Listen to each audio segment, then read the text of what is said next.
miongoni mwa hao watu 7 Mtume Muhammadun sallallahu alayhi wasallam akasema, wa rajulani tahabba fillahi ijtamaa alayhi wa tafarraqa alayhi, na watu wawili ambao watakaopendana kwa ajili ya Allah subhanahu wa ta'ala, wakikusanyika hawakusanyiki hawa isipokuwa wanakusanyika kwa ajili ya Allah, na hautowaona wametengana isipokuwa wametengana kwa ajili ya Allah subhanahu wa ta'ala.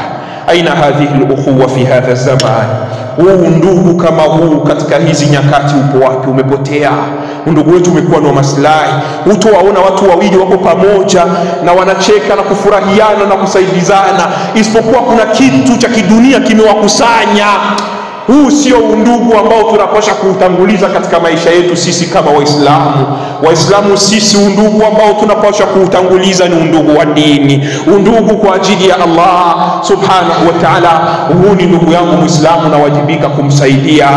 Huyu ni ndugu yangu muaminifu, nawajibika kumsaidia, nawajibika kuwa karibu naye. Mja wa Allah subhanahu wa ta'ala. Haya ndio mafunzo ya Mtume Muhammadun sallallahu alayhi wasallama. Mtakapopendana kwa ajili ya Allah subhanahu wa ta'ala, la tajtami'ani illa lillah, hamkusanyiki nyinyi wawili isipokuwa ni kwa ajili ya Allah, hata kama mtakuwa zaidi ya wawili. Wala tatafarraqani illa billah, na wala hamuachani na kutengana isipokuwa kwa ajili ya Allah subhanahu wa ta'ala.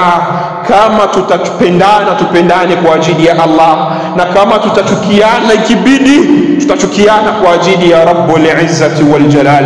Huu ndio msingi ambao ametuwekea Rabbul Izzati wal Jalal na mafunzo yake Mtume Muhammadun sallallahu alayhi wasallama.